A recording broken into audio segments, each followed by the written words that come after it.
So what is going on, everybody? This is Danny Made It. Thank you guys for all tuning in, and this is what we're gonna start off with. We're gonna start with D2 playoff preview. So hope you guys like this. This is my first time ever really doing something like this, but we're just gonna jump right into it because this is probably gonna be a pretty long video. So we're gonna start off with the playoff preview. We're gonna start off with the first game, number one Loomis versus number 16 Twin Loop. So some of the notes I have on this game, obviously there's not too much because this is a 1 versus 16 game. Um, but Loomis on their side, you have an 8-0 team.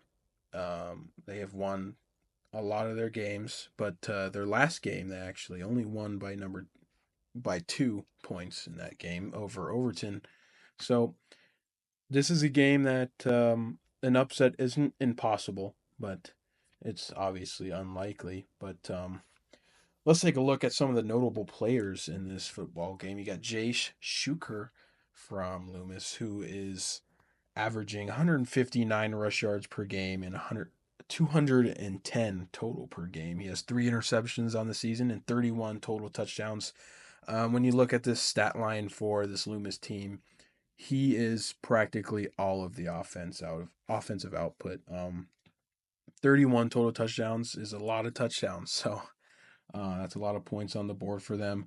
Just for that guy, for looking at their defense, Cody Meyer, Quay Meyer, my mistake. He has 15 tackles per game, so he's going to lead the defense there. But also, I forgot to mention Jace Shuker is just a sophomore, so they've got some youth on this team, and that looks pretty promising. But on the Twin Loop side, um, you got a freshman quarterback and you got a sophomore number one target on their offense, receiving wise. But yeah, so overall, this game is it's a it's a normal 1 versus 16. You got a 3-5 Twin Loop team coming to Loomis at 8-0. So my final prediction for this one, I'm going to go with number one Loomis in this matchup.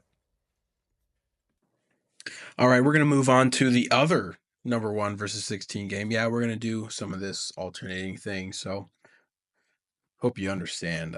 I don't quite know what side these are on specifically, but you get the gist. One side of the bracket, the other side of the bracket. But on this side of the bracket, the number one seed is Archangels Catholic. They are my number one team in D2, and for great reason. When you go look at this schedule, you look and they have not lost any games, and they have won each and every game by no less than 18. Yeah, that is crazy. And the one time they did lose by 18, three-score game was against Riverside, which is a solid football team. And some of their notable wins, you look at Riverside, great team, and Howells Dodge, they just beat recently by 30. It was a 36-6 game. But yeah, the Archangel Catholic, they are just killing it, and I do not expect that to slow down anytime soon here. Um, Elgin Public, um, typical number 16 seed, 4-4. They aren't awful. But this Archangel's Catholic team is just a very dominant program, and I think they're going to go really far. There's nothing awful to say on Elgin Public. You have Junior Grady Daruki. He has 121 yards per game, so that's pretty solid. If you want a chance in this game, you're going to have to get Grady going. Yeah, it's going to be a tough game for Elgin. I think Archangels is going to escape here with a win. So as we move over to the second seeds, we get a little more interesting here. Not particularly this game in specific, but the next one, I'll tell you what. So we got Sandhills Thetford 8-0 versus number 15 Maxwell. Sandhills Thetford is number 2. Maxwell is 4-4. So this game is pretty much a number 1 seed versus a number 16, 15, however you want to put it. Maxwell lost earlier to Sandhill Stedford 61-14. Maxwell is on a 2-game winning streak. They have looked pretty decent in these last 2 games. Jesse Reyes, 119 yards per game for him on the ground. Sandhill Stedford is a pretty dominant team. They had one early on game that was pretty close versus Ainsworth. And they also have one of the best players in D2 football, which is Kyle Cox. He is one of the leading rushers in D2 as a quarterback. I mean, that's not crazy surprising, but he is just an awesome player.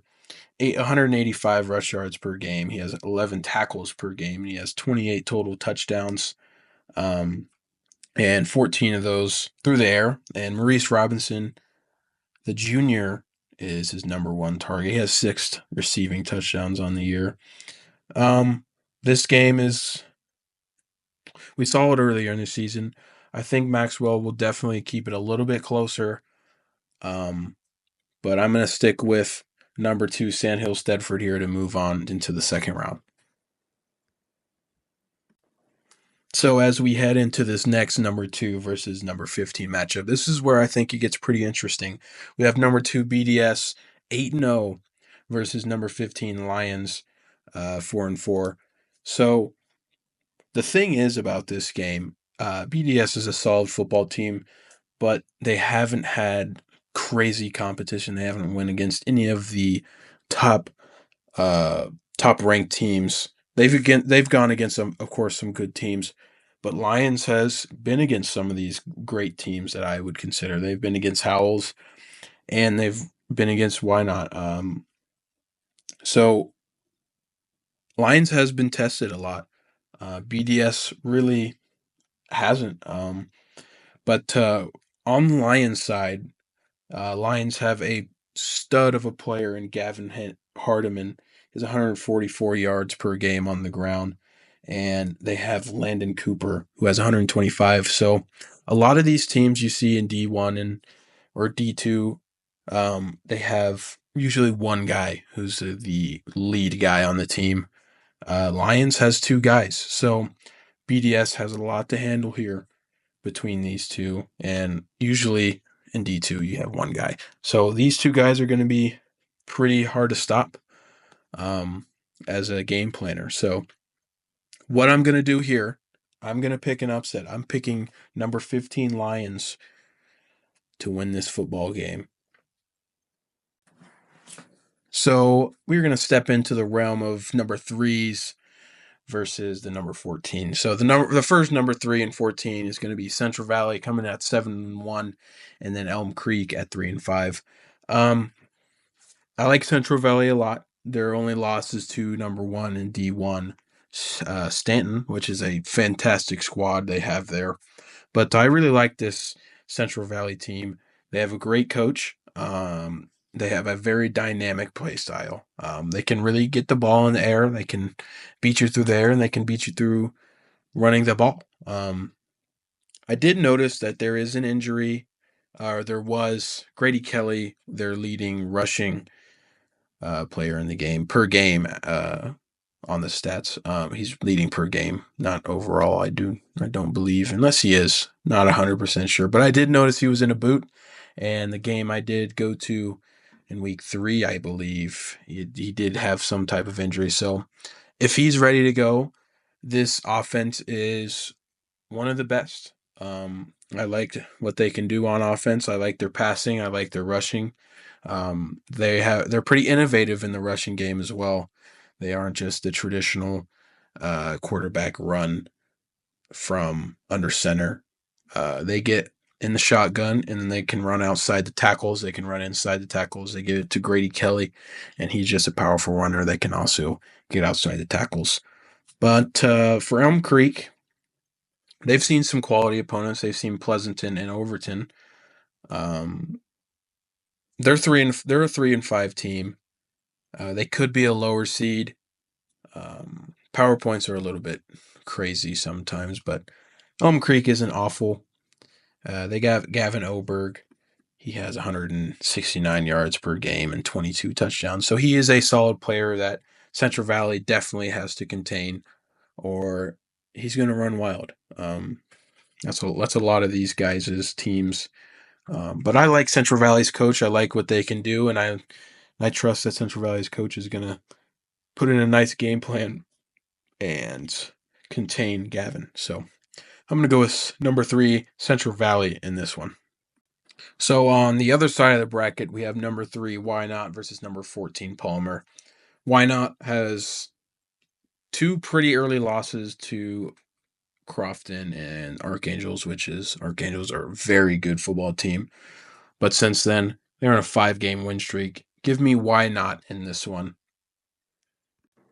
All right, moving to number 4, Overton, versus number 13, Hyannis. Overton 7-1. Hyannis is 4-4. I like this game. Overton 1 loss by 2 versus number 1 Loomis. So this is a very dangerous number 4 team in this bracket.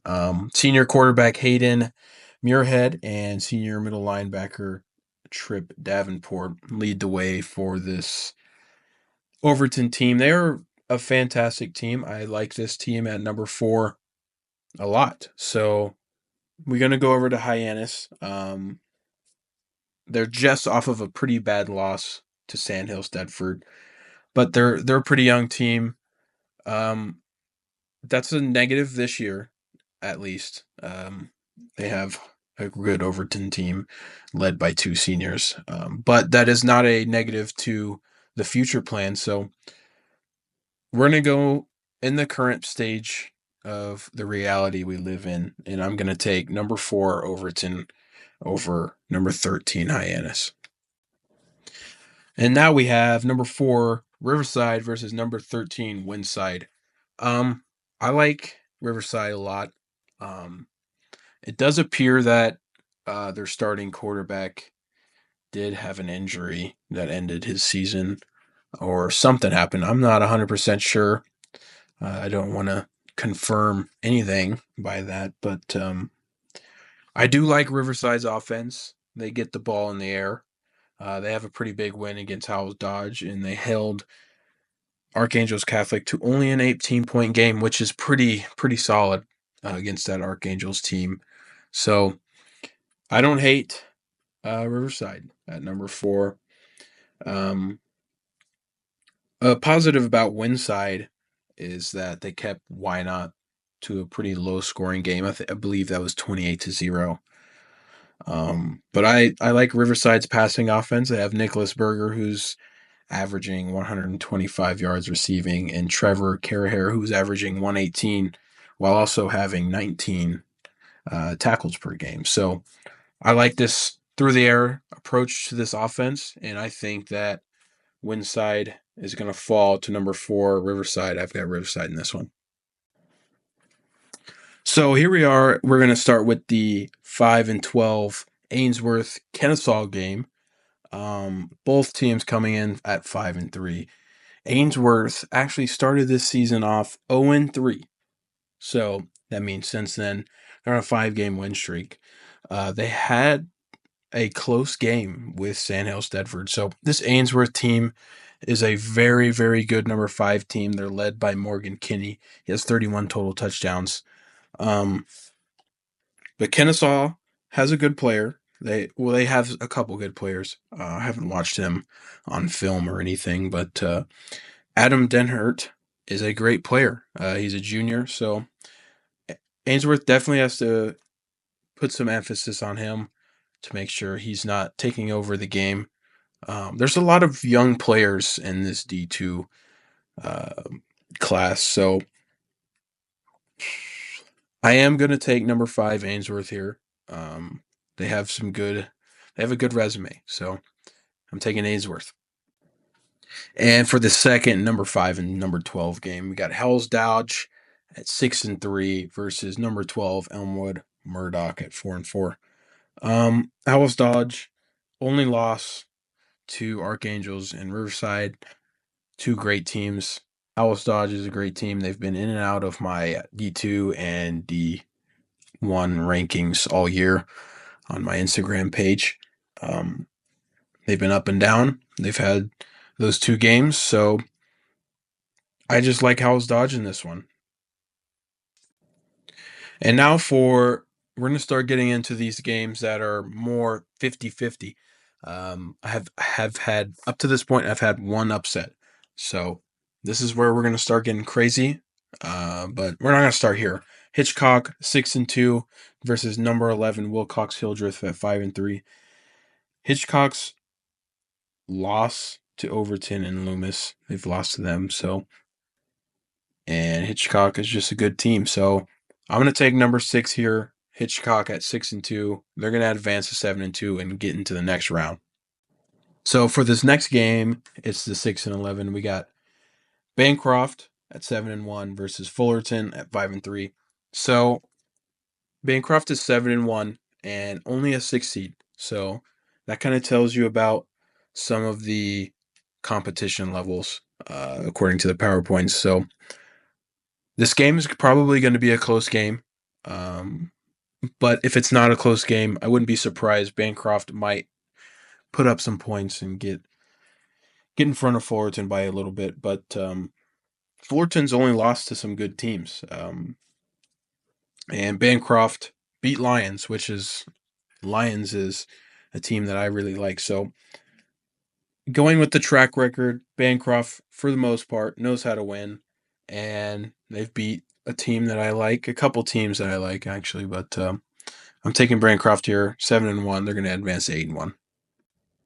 So here we are at the 7-10 games. These games are going to be great games, I can tell you that. So the first one, we have number 7 Mullen at 6-2 versus number 10 Axtell, which is 4-4.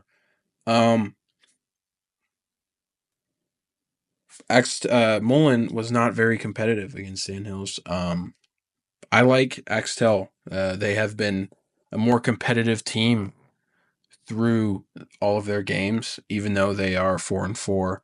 Mullen has some pretty bad losses, but Axtell has some pretty good players. They have Elijah Bergstrom, who has 157 rushing yards per game, and he has 24 total touchdowns. And Jacob Haverson, which he has 99 yards per game on the ground. So I'm going to pick a number 10 here over a number 7. I'm picking Axtell to advance in the playoffs.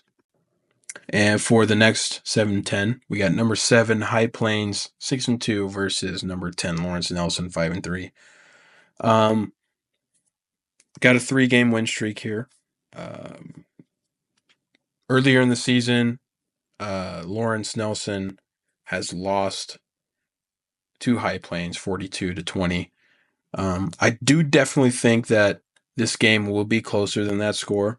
Lawrence Nelson did beat up on another opponent right after that game. So that was only 2 weeks ago that game was. So I think you always look at a game when they have a rematch and you give a lot of advantages to the team who lost because they can see some of the things that went wrong a little more glaringly and how they can fix it and how those players react to their different plays. So I do think it'll be a closer game, but I'm going to stick with High Plains here. I think that they're going to pull this off and advance in the playoffs. And now we're going to get into the big games, the big 8 and 9 games. These games are going to be all close games, I really imagine. So we're going to start off with number 8, St. Mary's, who's 5-3, versus number 9, Cambridge, who's 4-4. Cambridge is on a 2-game losing streak, but they did play Loomis and was pretty competitive. So St. Mary's is on a 3-game winning streak. So, and they had a close game with Ainsworth. So I think St. Mary's has a little bit more momentum. Definitely some more momentum here. This will probably be a close game, as all 8 and 9s usually are. But I do think St. Mary's is going to come out on top. I like how they've looked in this one. And now for the final game in this bracket. After all these picks, we have a fantastic game to close this out. I'm excited to go through all of these games, and I'm excited to go over some of these things. So for this one, we have number 8 Weeping Water, that is 7-1 versus number 9 Creighton, that's 6-2. Creighton had a competitive game against Wynot.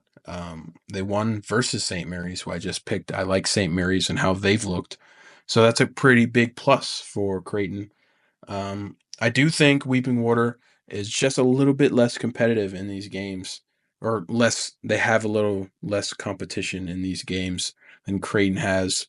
Um, when you look at Weeping Water's schedule, you don't see any bigger teams in this mix of playoffs that they've competed against, like Creighton has. So I'm gonna pick the number 9 seed here. I'm gonna pick Creighton to advance and go 7-2, and they're gonna head up and face someone else next in the playoffs.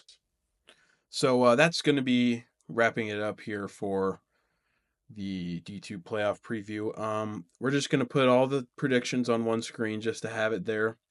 We're just going to go up and we're going to rapid fire this. All right. So we got Loomis over Twin Loop. We have Archangels Catholic over Elgin Public. We have Sandhills Deptford over Maxwell. We have Lions over BDS. We have Central Valley over Elm Creek. We have Why Not over Palmer. Overton over Hyannis. Riverside over Windside. Ainsworth over Kennesaw. Howells Dodge over Elmwood Murdoch. Hitchcock over Wilcox Hildreth. Bancroft over Fullerton. And for the last group of 4, we have Axtell over Mullen, High Plains over Lawrence Nelson, St. Mary's over Cambridge, and Creighton over Weeping Water.